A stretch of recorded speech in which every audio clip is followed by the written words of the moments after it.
Hello student, आप देख रहे हैं YouTube channel epsilon study point. तो स्टूडेंट, आज का जो हमारा टॉपिक है कॉम्प्लेक्स एनालिसिस में कॉम्प्लेक्स इंटीग्रेशन। पिछले वीडियो में स्टूडेंट हमने कई डेफिनेशंस बताई हैं। कर्व क्या होता है स्टूडेंट, इसके बारे में जानकारी दी थी। फिर बताया था सिंपल कर्व क्या होता है। सिंपल कर्व के बाद फिर एक डेफिनेशंस बताई थी क्लोज्ड कर्व क्या होता है स्टूडेंट। क्लोज्ड कर्व के बाद में फिर हमने जॉर्डन आर्क बताई स्टूडेंट। जॉर्डन आर्क इसको कहते हैं। ये पुराने वीडियो जो हमारे बने हुए हैं पिछले वीडियोज में, ये हमने सब डेफिनेशंस बहुत डिटेल में समझाई हैं। जॉर्डन कर्व क्या है, जॉर्डन आर्क क्या है स्टूडेंट। और इसके बाद हमने बताया था रेगुलर कर्व क्या होता है, रेगुलर आर्क क्या होती है। और फिर हमने बताया था ये कंटूर। तो स्टूडेंट, कंटूर जो होता है ये रेगुलर आर्क से जो चेन बनती है, रेगुलर आर्क से जो चेन बनती है student, finite number of regular arc से जो चेन बनी, उस चेन को हम कंटूर कहते हैं। रेगुलर आर्क का मतलब है कंटिन्यूअस कर्व, और उसमें जैसे z इक्वल टू हमारे पास है x T plus iota into by T, जो कि पिछले वीडियो में हमने बहुत डिटेल से इसको बताया भी है। और उसमें t की वैल्यू कोई रेंज में दी है। जैसे यहां पर हमारा z इक्वल टू लिखा हुआ है x T plus iota into यहाँ पर बाई टी, और यहाँ पर t की जो रेंज दी है मान लिया एक पॉइंट अल्फा टू बीटा है। तो हमने कहा था ये आर्क है, इसमें एक्स टी और बाई टी कंटिन्यूअस हो तो इसको हम कहते हैं आर्क। लेकिन इसमें स्टूडेंट एक कंडीशन और बताई थी, इसका जो डिफरेंशिएशन कर दें एक्स टी और बाई टी का, यानी एक्स डैश टी और बाई डैश टी, फिर इसको हम चेक करें और एक्स डैश टी और बाई डैश टी भी अगर कंटिन्यूअस हैं तो हम कहते हैं कि ये जो आर्क बनी हुई है स्टूडेंट, ये रेगुलर आर्क है। ये जो आर्क है ये रेगुलर आर्क है। और ऐसी रेगुलर आर्क से finite number of regular arc को अगर हम एक चेन बना दें, इसकी कंटिन्यूअस चेन, तो इसको स्टूडेंट हम कंटूर कहते हैं। और फर्स्ट अब आता है क्लोज्ड कंटूर। तो क्लोज्ड कंटूर के बारे में भी जानकारी दी थी। फर्स्ट आर्क का फर्स्ट पॉइंट और लास्ट आर्क का लास्ट पॉइंट अगर कोइंसाइड कर जाता है स्टूडेंट, तो जो कंटूर बनता है इस कंटूर को हम कहते हैं क्लोज्ड कंटूर। तो इसके बाद स्टूडेंट आज एक नई डेफिनेशन बताने वाले हैं। और सबसे मेन बात यह है स्टूडेंट, हमारे जो पुराने वीडियोज पड़े हुए हैं वो आप प्लेलिस्ट में जाकर के देख सकते हैं। कॉम्प्लेक्स इंटीग्रेशन अपलोड कर रहे हैं, और इससे पहले भी हमने कॉम्प्लेक्स एनालिसिस में कई टॉपिक अपलोड किए हैं। एनालिटिक फंक्शन अपलोड किया है, पावर सीरीज अपलोड की है, आप डिटेल में उसमें पढ़ सकते हैं। और लीनियर प्रोग्रामिंग की पूरी इसमें कई टॉपिक हमने उसमें यहाँ पर अपलोड किए हैं। Assignment transportation problem, simplex method, resolution degeneracy, इस टाइप के कई सारे टॉपिक हैं, तो वहां पर जाकर के आप पढ़ सकते हैं। और सेमेस्टर वाइज स्टूडेंटों के लिए भी हमने कई वीडियोज अपलोड किए हैं। तो आप सभी स्टूडेंट इस वीडियो को शेयर कर दें, सब्सक्राइब कर दें और लाइक कर दें, ताकि हमारे आने वाले हर वीडियो की नोटिफिकेशन सभी स्टूडेंटों को मिल सके। तो स्टूडेंट, आज यहाँ पर हम बात करते हैं सिंपली कनेक्टेड डोमेन और multiply connected domain. Simply connected domain क्या होता है और मल्टीपली कनेक्टेड डोमेन क्या होता है, इसके बारे में यहाँ पर जानकारी पढ़ रहे हैं। सबसे पहले यहाँ पर लिखते हैं सिंपली कनेक्टेड डोमेन।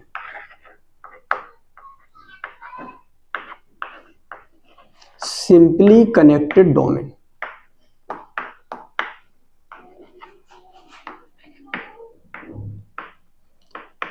तो स्टूडेंट, जो सिंपली कनेक्टेड डोमेन होता है, एक डोमेन बनाते हैं सबसे पहले।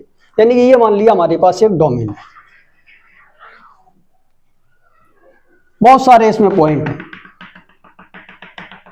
इस डोमेन में बहुत सारे पॉइंट हैं स्टूडेंट, और इसको हमें ये चेक करना है ये सिंपली कनेक्टेड डोमेन है या मल्टीपली कनेक्टेड डोमेन है। तो इसमें एक पॉइंट को याद रखें, क्लोज्ड कर्व, जो हमने पुराने वीडियो में बता रखा है क्लोज्ड कर्व होता क्या है। तो सिंपली कनेक्टेड डोमेन में एक हम क्लोज्ड कर्व बनाए, कोई भी क्लोज्ड कर्व हो सकता है, एवरी क्लोज्ड कर्व कोई भी बना ले।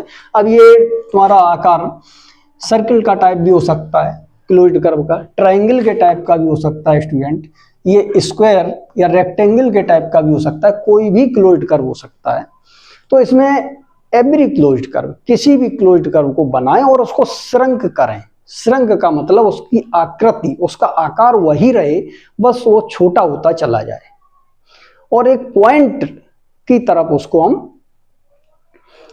अप्रोच कराएं, यानी कि उसका आकार वही बना रहेगा लेकिन छोटा कराते चले जाएं और हर कंडीशन में उनके पॉइंटों को चेक करते रहें। अगर प्रत्येक कर्व का हर पॉइंट डोमेन का ही पॉइंट हो, यानी डोमेन के अंदर का पॉइंट हो, तो उस डोमेन का नाम होगा स्टूडेंट सिंपली कनेक्टेड डोमेन। उसे हम डिटेल में यहां पर समझ रहे हैं। मान लिया यहां पर हमने एक सर्किल बनाया,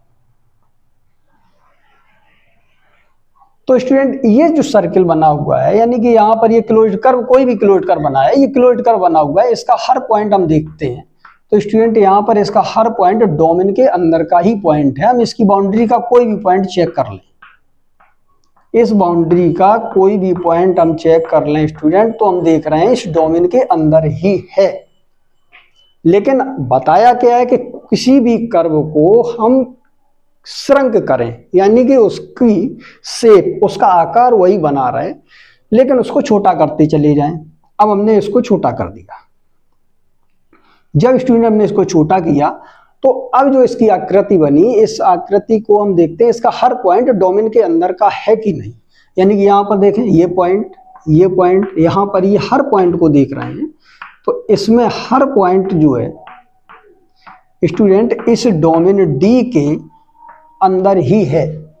तो इसका मतलब हुआ कि अभी जो हमारा कर्व है इसका हर पॉइंट हर कंडीशन में हमेशा अगर डोमेन के अंदर ही बना रहे, यानी डोमेन का ही पॉइंट यूज हो, तो हम उस डोमेन को सिंपली कनेक्टेड डोमेन कहते हैं। यानी कि अब इस कर्व को छोटा किया तो इस कर्व के बाउंड्री का हर पॉइंट वो भी डोमेन का ही पॉइंट है, यानी डोमेन के अंदर का पॉइंट है। तो हम कहेंगे ये अभी भी डोमेन सिंपली कनेक्टेड है। लेकिन इन्होंने कहा है कि कर्व को श्रंक करें टू ए पॉइंट, ये बिल्कुल एक ले जाए पॉइंट की तरफ, यानी और इसको छोटा करते रहें। अब हमने इसकी आकृति को इतना छोटा कर दिया स्टूडेंट। अब हमने इसके हर पॉइंट को चेक किया तो इसका हर पॉइंट जितनी भी बाउंड्री पर पॉइंट है, हर पॉइंट को देखा इस डी के अंदर है। तो और छोटा करते चले जाएं, छोटा कर दें और छोटा, और हर कर्व के पॉइंट को चेक करेंगे। तो स्टूडेंट हर कर्व के पॉइंट को चेक करेंगे तो हम देखेंगे हर पॉइंट हर कर्व का इस डोमेन डी के अंदर है। तो इसका मतलब ये जो डोमेन बनी हुई है डी, ये सिंपली कनेक्टेड डोमेन है। अब एक बात करते हैं, यहाँ पर थोड़ा कम समझ में आया होगा, एक और एक अच्छा सा एग्जाम्पल लेते हैं। यहाँ पर बात करते हैं, यहाँ पर एक हमने ये डोमेन बनाई और इस डोमेन के अंदर कुछ पार्ट ऐसा है जो डोमेन के अंदर का नहीं है। जैसे यहां पर ये डोमेन है, मान लिया इतना पॉइंट हमने ऐसा कर दिया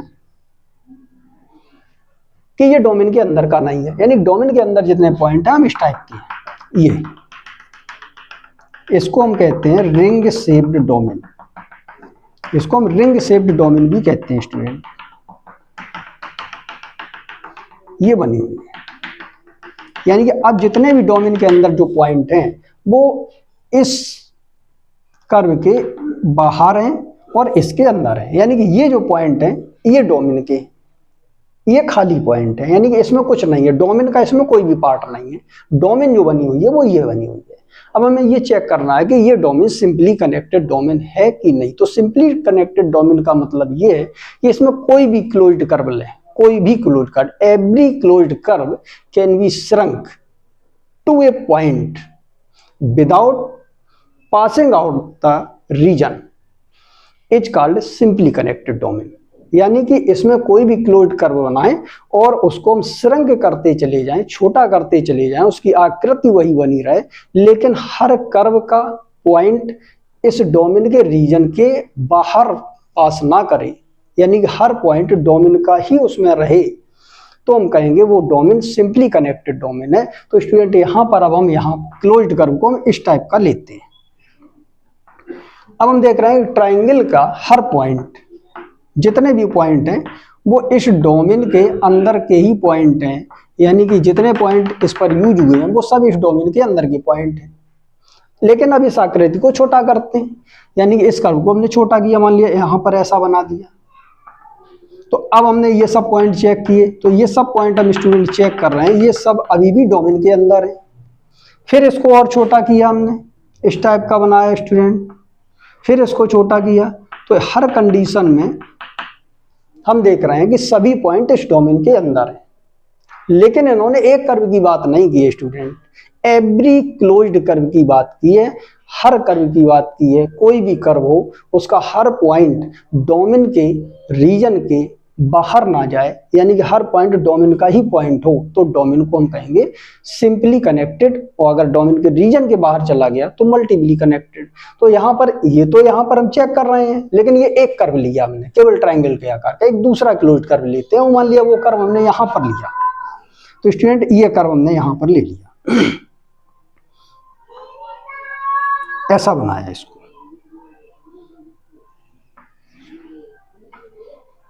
अब ये नहीं कि ट्रायंगल है, हम किसी भी शेप का ले सकते हैं, चलो इसको हम रेक्टेंगल लेते हैं। तो स्टूडेंट इसको हम रेक्टेंगल के आकार का ले रहे हैं, तो थोड़ा ज्यादा समझ में आएगा। इसको हम रेक्टेंगल के आकार का ले रहे हैं, मान लिया ऐसा ले लिया, ये क्लोज्ड कर्व है हमारा। अब हम इसको श्रिंक करते हैं, तो इसका भी हम पॉइंट देख लें स्टूडेंट, इसका हर पॉइंट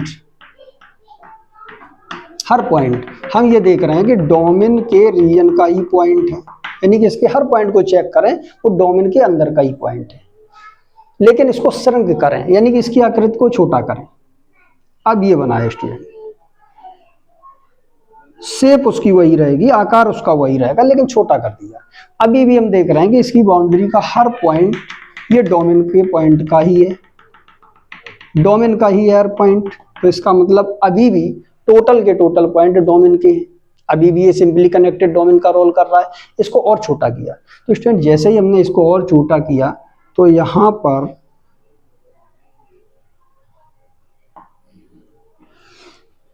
इतने जो पॉइंट आए स्टूडेंट, यहां पर ये वाली पॉइंट, ये हम देख रहे हैं इसमें एक भी पॉइंट डोमेन का यूज नहीं हुआ है।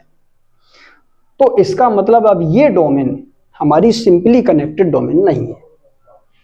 तो अभी हमने बताया है कि सिंपली कनेक्टेड डोमेन और मल्टीपली कनेक्टेड डोमेन, यानी कि श्रृंक करते रहें और कर्व की बाउंड्री को देखते रहें, बाउंड्री का हर पॉइंट डोमेन के अंदर का ही पॉइंट हो, तो हम कहेंगे ये सिंपली कनेक्टेड डोमेन है। अगर एक भी पॉइंट डोमेन के बाहर निकल जाता है स्टूडेंट, डोमेन के रीजन के बाहर निकल जाता है, तो हम कहेंगे वो डोमेन मल्टीपली कनेक्टेड है। लेकिन इसमें यहाँ पर ये जो शेप था, इसमें केवल इतना पार्ट ऐसा था जो इतने पार्ट में डोमेन के पॉइंट नहीं थे, तो हम इसको कहेंगे डबली कनेक्टेड डोमेन। क्या कहेंगे? डबली कनेक्टेड डोमेन। और अगर हमारी ऐसी डोमेन बनी हुई है, ये इसमें मान लिया इतने पॉइंट एक हैं और मान लिया ये वाले पॉइंट है, इतने पॉइंट यूज नहीं है और ये वाले पॉइंट यूज नहीं, यानी अब यहाँ पर फंक्शन में जो डोमेन में जो पॉइंट हैं वो इतने पॉइंट ये बने हुए हैं, यानी कि इसके बाहर के, इसके भी बाहर के और इसके भी बाहर के, इसके अंदर बने हुए। तो ये हमारा जो रीजन बना, इस रीजन, अगर ये रीजन बनता है स्टूडेंट, तो इसमें हम देख सकते हैं कि 3 कर्वों से मिलकर के बना है, एक ये, दूसरा ये और तीसरा ये। इसके बाहर फंक्शन, इसके अंदर और इनके बाहर, ये यहाँ पर इतने पॉइंट हैं इसमें, तो इस डोमेन को हम कहेंगे ट्रिपली कनेक्टेड डोमेन। तो स्टूडेंट इसी तरीके से अगर ज्यादा यहाँ पर पॉइंट होते हैं, यानी कि ज्यादा यहाँ पर रोल कर दें इस तरीके से, इसमें न इसमें यहाँ पर डोमेन का कोई पॉइंट है, ना इसमें डोमेन का कोई पॉइंट है, ना इसमें डोमेन का कोई पॉइंट है, बाहर के पॉइंट जो इसमें है ये डोमेन के हैं, तो इसको हम जनरल वे में कहेंगे मल्टीपली कनेक्टेड डोमेन। तो स्टूडेंट ये हमारी सिंपली कनेक्टेड डोमेन है और ये हमारी मल्टीपली कनेक्टेड डोमेन है। तो यहाँ पर सिंपली कनेक्टेड डोमेन इसको लिखते हैं, सिंपली कनेक्टेड डोमेन। ये स्टूडेंट है सिंपली कनेक्टेड डोमेन और इसको हम कहेंगे मल्टीपली कनेक्टेड डोमेन।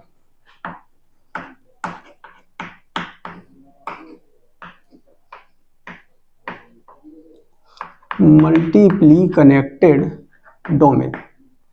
तो स्टूडेंट एक सिंपली कनेक्टेड डोमेन और मल्टीपली कनेक्टेड डोमेन है। तो स्टूडेंट अब यहां पर अभी हमने जो भी क्वेश्चन पढ़े हैं इससे पहले भी कॉम्प्लेक्स इंटीग्रेशन में, वो हमने पढ़े हैं कि अगर रियल एनालिसिस में, रियल की बात कर रहे हैं, जो हमने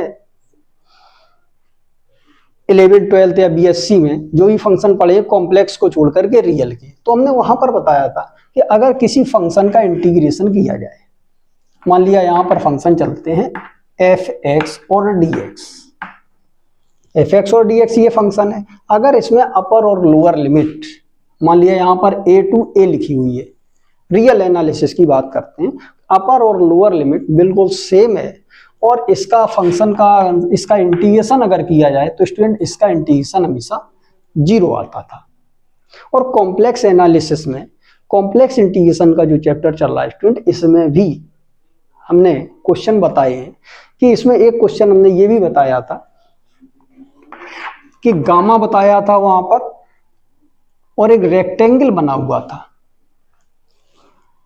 F Z equal to Z bar था और इसी का इंटीग्रेट किया था, यानी कि यहाँ पर इंटीग्रेट लिखा हुआ है और dz, ऐसे टाइप का कोई क्वेश्चन था और वो डिफाइंड था 0,1 क्रॉस 0,1 इसमें। तो हमारा एक गामा बना हुआ था, बाउंड्री का नाम था गामा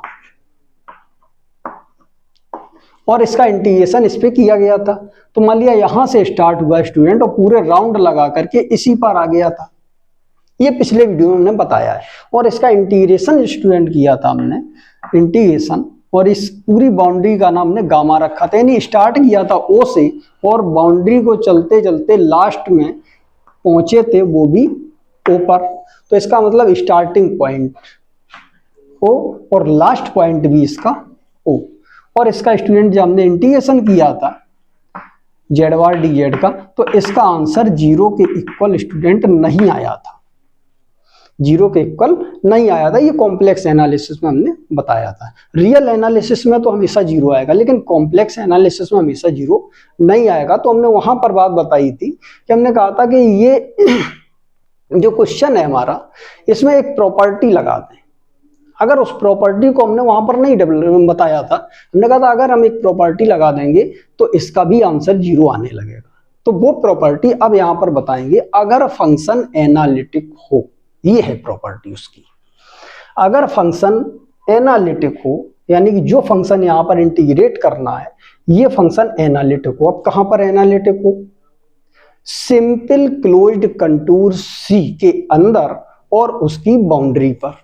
सिंपल क्लोज कंटूर को हम सिंपली कनेक्टेड डोमेन के फॉर्म में समझ सकते हैं, लेकिन हमने बताया हुआ है कंटूर क्या होता है।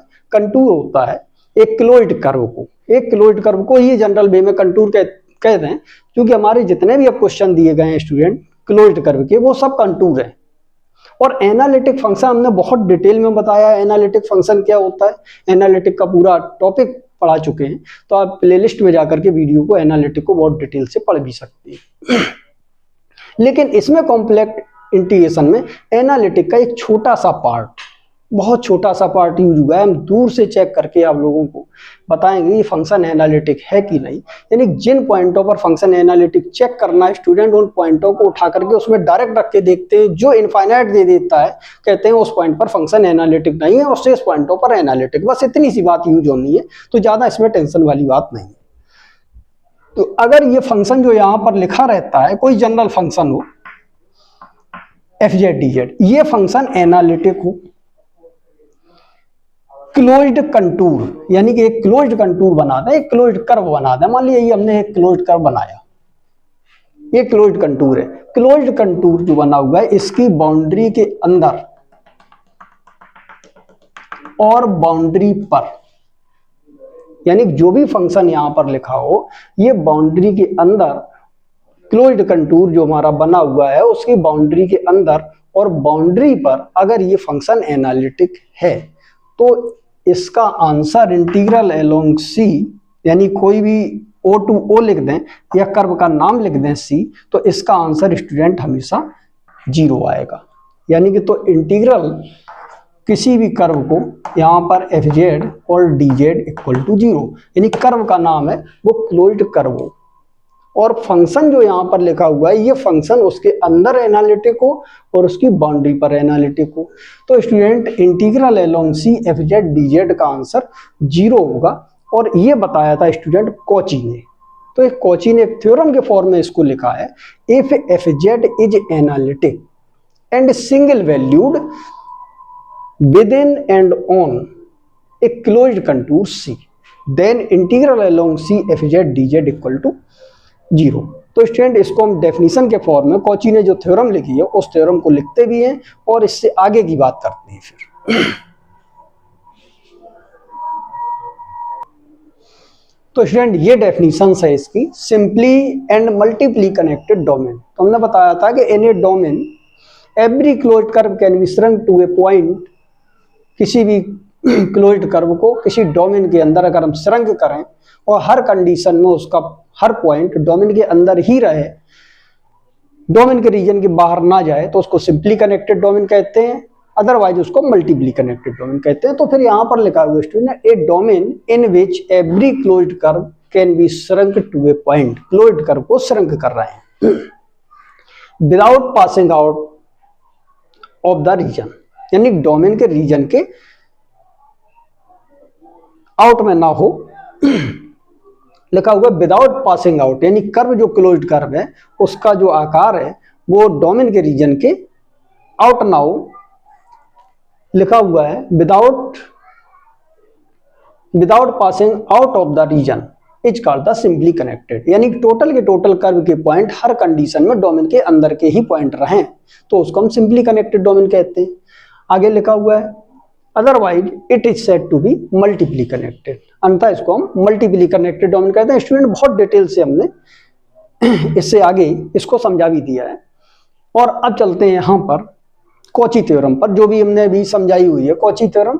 तो कॉची थ्योरम में हमने बताया था कि अगर कोई फंक्शन है उस फंक्शन को हम चेक कर लें, एक कंटूर दिया होगा क्लोज्ड कंटूर, कंटूर के अंदर और कंटूर की बाउंड्री पर अगर फंक्शन एनालिटिक है तो स्टूडेंट पूरी क्लोज्ड कर्व पर, यानी जहां से चलें और वापस उसी पॉइंट पर आ जाएं, तो यानी कि स्टार्टिंग पॉइंट भी वही है हमारा, यानी कि यहां से स्टार्ट किया और पूरा क्लोज्ड कर्व बन करके यहां पर आ गया, तो ए से चले थे स्टूडेंट और वापस जो है ए पर ही आ गए, यानी अपर लिमिट जो हमारी लोअर लिमिट है ए से स्टार्ट है और वापस आ गए, वो भी लिमिट हमारी ए है। और इसको सिंपल वे में इसका नाम दिया गया है कोई कंटूर का नाम सी, तो इसको हम जनरल वे में यहाँ पर लिख सकते हैं स्टूडेंट सी, ऐसा लिख दें तो उसका यही मतलब है। और इस फंक्शन का इंटीग्रेट करें जो दिया गया फंक्शन है, तो स्टूडेंट डायरेक्ट हम देखेंगे इसका आंसर 0 ही आएगा।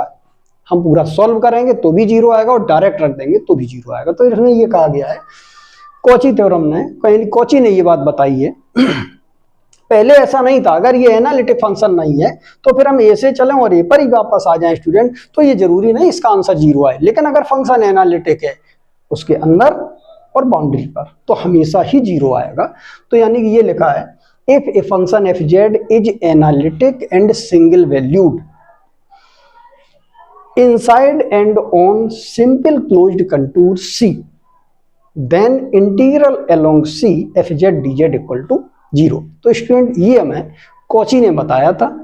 तो आज स्टूडेंट यहाँ पर जो हमने पढ़ा बहुत इंपॉर्टेंट है और अगले टॉपिक में यानी अगले वीडियो जो हम पढ़ाएंगे वो भी बहुत इंपॉर्टेंट होगा, बहुत इंटरेस्टिंग टॉपिक होगा स्टूडेंट। इसके क्वेश्चंस भी बहुत इंपॉर्टेंट होंगे और बताएंगे अगले टर्न पर इसके क्वेश्चंस। तो आज इस वीडियो में यहीं तक। सभी स्टूडेंट इस वीडियो को शेयर कर दें, सब्सक्राइब कर दें और लाइक कर दें ताकि हमारे आने वाले हर वीडियो की नोटिफिकेशन सभी स्टूडेंटों को मिल सके। आज इस वीडियो में यहीं तक। That's all.